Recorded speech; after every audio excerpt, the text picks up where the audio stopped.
Assalamualaikum warahmatullahi wabarakatuh. Saya akan memulai untuk proyek membuat pompa pendorong untuk di dalam rumah.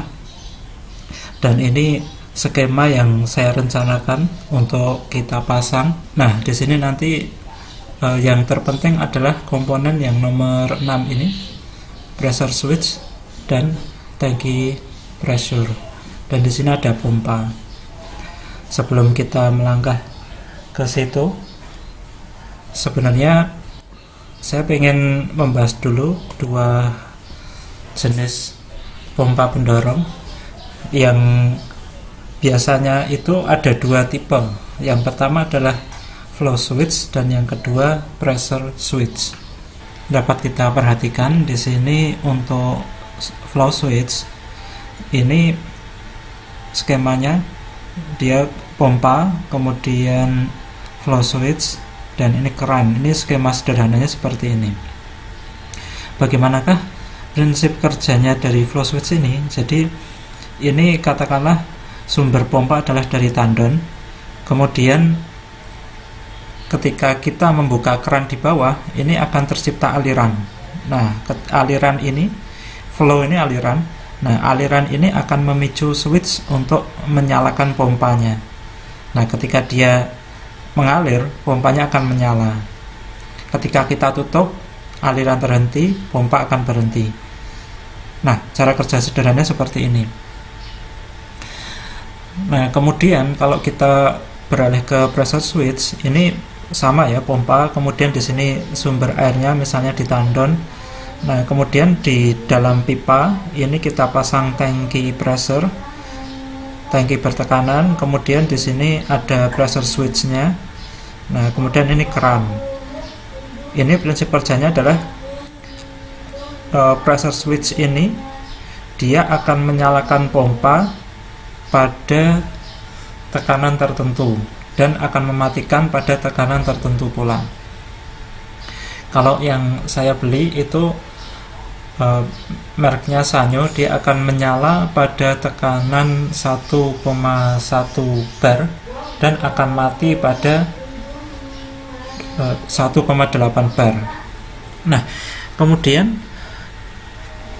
apa kelebihan dan kelemahan dari kedua sistem ini? Nah, kalau kita perhatikan di flow switch ini, berarti pompa akan menyala dengan ketika keran ini dibuka. Nah, ini jadi masalah ketika keran ini dibuka kecil. Ketika keran dibuka kecil, dia sudah tercipta aliran dan akan menyalakan pompa. Akibatnya apa? Akibatnya tekanannya di dalam sistem ini akan besar karena pompa menyala secara penuh. Ketika keran ini kita buka selebar-lebarnya, nah ini pompa juga akan menyala secara penuh. Jadi kerugian pertama adalah ketika dia dibuka kecil, tekanan di dalam sistem ini akan besar dan pompa juga dia beroperasi secara penuh. Nah, kemudian kelemahan kedua, baik kita membuka keran ini kecil atau besar, seketika ketika kita menyalakan keran, maka seketika itu pula si pompa akan menyala. Nah, kemudian apa perbedaannya dengan pressure switch? Pressure switch ini di awal kondisi seperti ini misalnya, ini sudah dijaga tekanan di dalam pipa ini, itu ketika semuanya mati ya, semua mati, itu tekanannya 1,8 bar. Kenapa 1,8 bar? Karena ini ada switchnya. Ketika dia 1,8 bar, dia akan mematikan si pompa. Nah, kemudian ketika kita buka keran, ini tekanannya masih 1,8. Ketika kita buka kecil, yang keluar juga sedikit. Dan itu akan menurunkan tekanan dalam sistem. Jadi ketika kita buka, ketika seiring dengan keluarnya air, tekanan di dalam sistem ini juga berkurang, tetapi ini belum menyalakan si pompa. Nah, ketika tekanan dalam sistem ini berkurang terus dari 1,8, kemudian dia tercapai 1,1, maka dia akan memicu si pompa untuk menyala. walaupun keran ini kita buka kecil, pompa ini akan menyala, kemudian sebagiannya akan disimpan ke dalam tangki pressure. Nah, ketika ini sudah, karena kita hanya membuka kecil, kemudian tekanan di sini sudah mencapai 1,8 lagi, otomatis si switch akan memerintahkan pompa untuk mematikannya. Dan ini tetap mengalir seperti biasa, tekanannya juga terjaga. Nah, kalau kita buka besar, ya maka ini akan mengalir terus saja, tidak masalah. Nah, ini tangki pressure ini yang akan, ini ibaratnya sebagai tandon. Maka di dalam proyek saya itu nanti saya akan pasang dua tangki pressure maksud saya. Jadi dua tangki pressure ini harapannya akan mengurangi waktu cetak-cetok dari sistem pompa. Oke, kita kembali lagi ke skema yang rencana akan dipakai. Jadi di sini yang nanti saya kerjakan itu ada di 3 titik. Yang pertama ada di titik ini, keluaran dari tandon untuk dipasang pompa pendorong.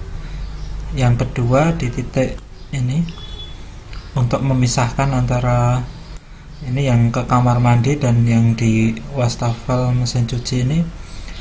Karena di sini ini tekanannya masih lumayan dan memang sebenarnya tidak terlalu perlu untuk menggunakan tekanan yang tinggi.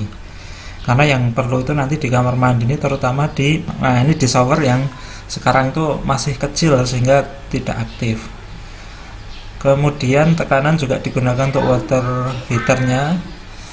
Kemudian yang ketiga yang nantinya akan saya pasang itu di sini untuk pemasangan 3 titik ini. Nah, di titik pertama ini yang saya pasang nanti adalah pompa pendorongnya. Ini pompa pendorong. Kemudian di sini saya pasang stop crank di antara pompa pendorong, dan ini saya pasang juga water moor. Jadi nanti saya akan mudah untuk melepas dan memasang pompa pendorongnya.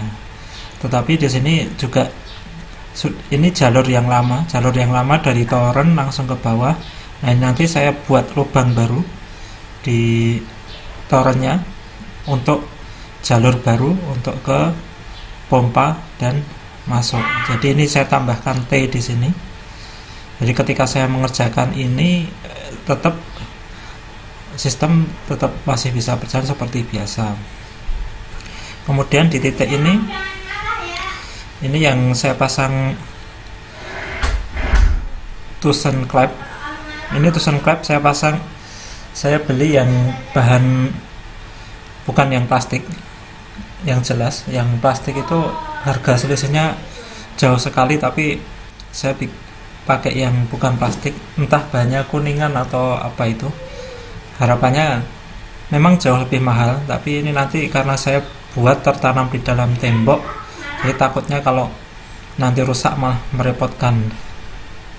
Kemudian yang di titik ini, nah ini itu nanti sebenarnya water heater ini ada supply ke water heater. Supply yang ke water heater ini yang akan saya tambahkan ke atas.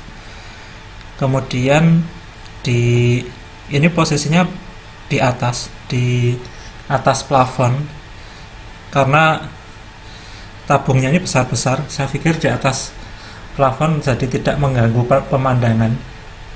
Jadi secara estetikanya juga terjaga. Jadi yang di komponen 3 ini nanti posisinya di atas plafon. Ini saya pakai